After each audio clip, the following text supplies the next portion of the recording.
America. Now, the EU has published a 61-page toolkit for gender-sensitive communication, where it's called for gendered language to be scrapped. Common phrases such as no man's land will be replaced with things like unclaimed territory. Bossy will be changed to assertive.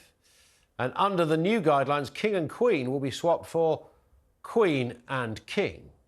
Bit sexist. So the female version of the pair is placed first. Now, is this actually helping to improve anything, or simply another woke publicity stunt?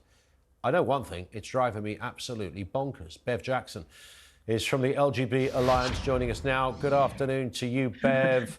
Lovely to see you again, Ian. And Thanks for having me on. Lovely to see you. From man to woman, it's lovely to have this conversation. I'm never changing that title. I'm not cis anything. I'm just a man. You're a woman. Doesn't matter whether we're gay, straight, or whatever. Yes, you realise that lots of people think that's a terribly hateful thing to say, Ian. So I know. I do apologise for literally identifying your gender at that point. But it is a kind of. I think long and hard. I try to read, Bev, as much as I can about this, wondering whether I've missed something, if I failed to intellectualise something that requires a little bit more intellectual rigour. Is it beyond me to understand what's going on here? And the more I look at it, and don't even get me on the word non-binary, that's a whole other issue. But this to me is, somebody sat around, somebody came into work one day and went, I've got an idea. And they all sat around a table. It probably cost tens and tens, hundreds of thousands of pounds to pilot it, put it together. And they've come up with this list. In whose interest do you think, Bev, this serves?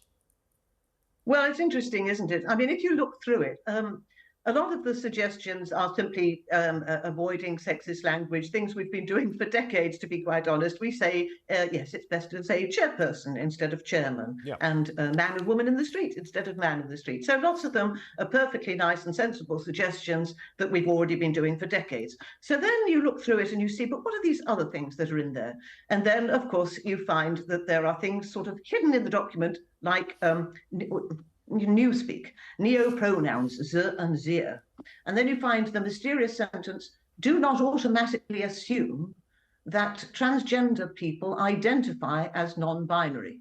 And then you realise that what's happening here, I'm afraid the document is sneaky in a way that we've become rather used to. So mixed in with lots of perfectly reasonable suggestions that people have been doing for ages, this introduction of what they call gender neutral language. And I think that's the thing we have to focus on, not all the, I chairperson and so on is very sensible. I agree with you. And this is where it gets, I mean, we can joke about this stuff, but actually it isn't a laughing matter. There's genuine, very serious implications with this. Well, there are some serious implications because the underlying assumption is against reality.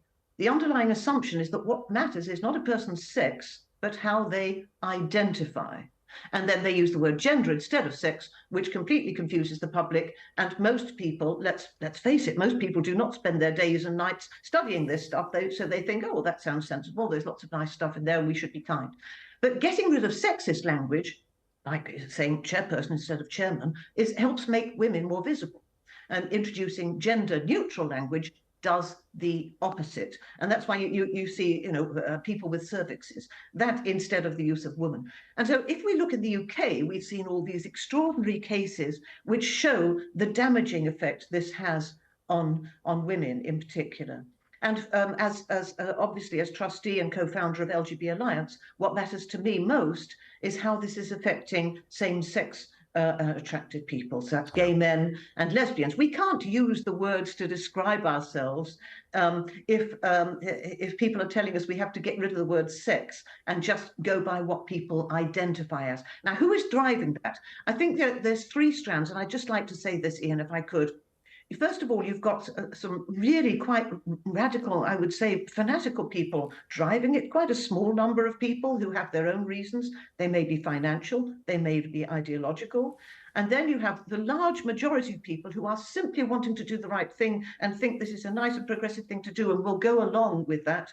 And then you have very weak leaders who simply go along with it because they don't dare stand up to the radical bullies. We've seen that in case after case after case in the UK, and it is Stonewall who is driving that in the UK very clearly. We've seen the case of Joe Phoenix.